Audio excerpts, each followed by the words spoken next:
Energi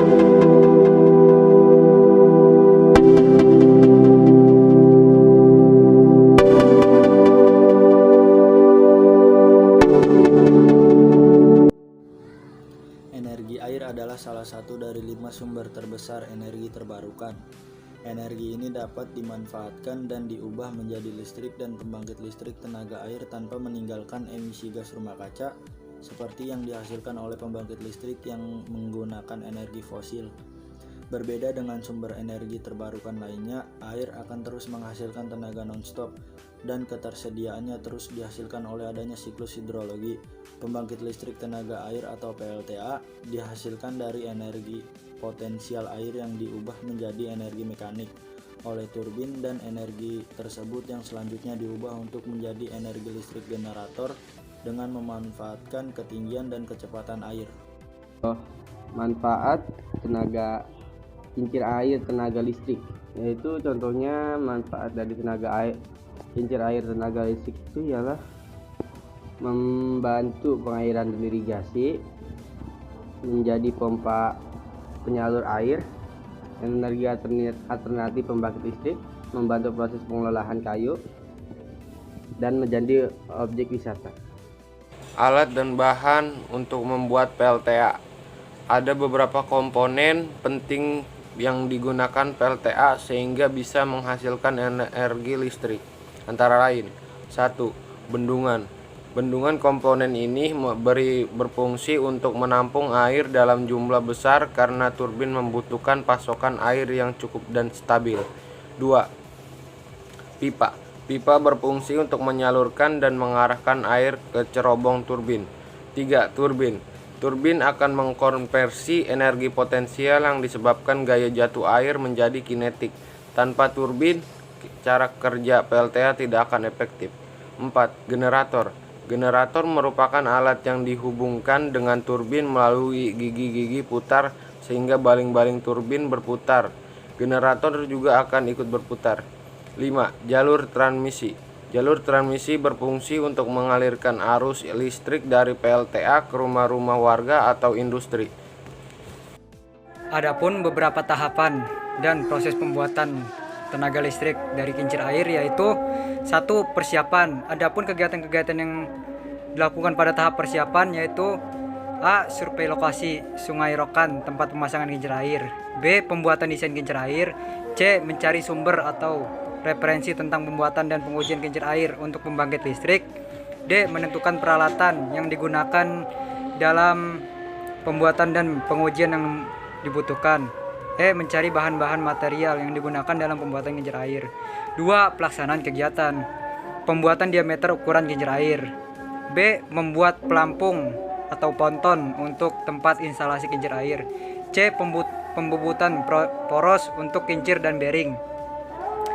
D. Pemasangan dan pengelasan sudu-sudu kincir pada diameter poros kincir. E. Pemasangan puli pada as poros untuk sabuk. F. Pemasangan kincir air pada pelampung. G. Pemasangan transmisi dari kincir ke generator. H. Mengamati proses kerja dari kincir air sistem apung. I. Menguji alat yang telah dipasang. 3. Evaluasi. Tujuan dari evaluasi yang dilakukan untuk dalam pembuatan kincir air adalah untuk mengetahui kondisi instalasi bekerja secara maksimal sehingga bermanfaat untuk masyarakat yang tinggal. Di samping itu juga masyarakat akan diberi pelatihan pengetahuan operasional dan perawatan dari peralatan kincir air tersebut sehingga program penerapan teknologi yang dilakukan benar-benar efektif dan maksimal. Adapun hasil dan pembahasannya yaitu pertama, pengerjaan pembuatan ponton. Pondasi rumah kincir dibuat berdasarkan sistem ponton. Sistem ini dipilih untuk mengikuti naik turunnya permukaan air sungai sehingga kerja kincir tetap berputar. Nomor 2, pembuatan sudu dan kincir air. Roda kincir berfungsi untuk menerima gaya dorong arus air sungai yang akan diubah menjadi gerak putar poros pada roda kincir air.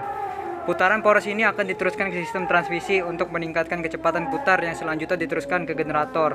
Adapun gambarnya yaitu gambar 5 dan 6 memperlihatkan pembuatan roda kincir air. Nomor 3, pembuatan alat pengisian baterai. Alat pengisian baterai dibuat sesuai dengan kapasitas baterai 12 volt dan 200 Ah.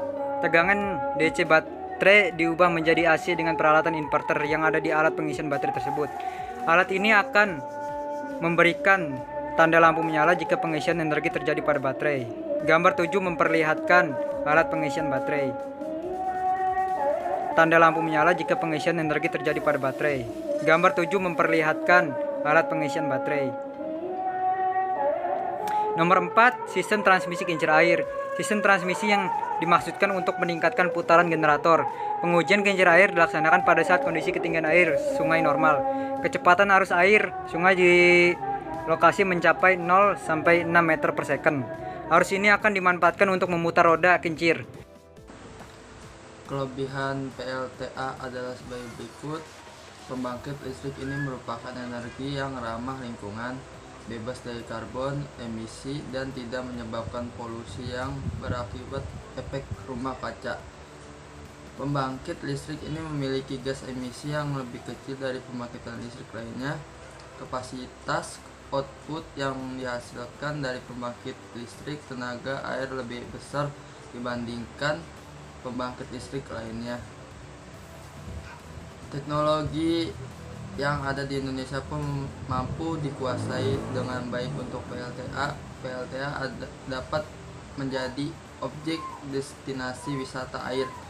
Bendungan yang digunakan untuk PLTA dapat juga digunakan sekaligus untuk saran wisata dan edukasi. Potensi wisata waduk dapat dimanfaatkan oleh masyarakat untuk menghasilkan keuntungan ekonomi. Adanya PLTA mampu membuka lapangan kerja untuk masyarakat sekitar sehingga meningkatkan perekonomian masyarakat.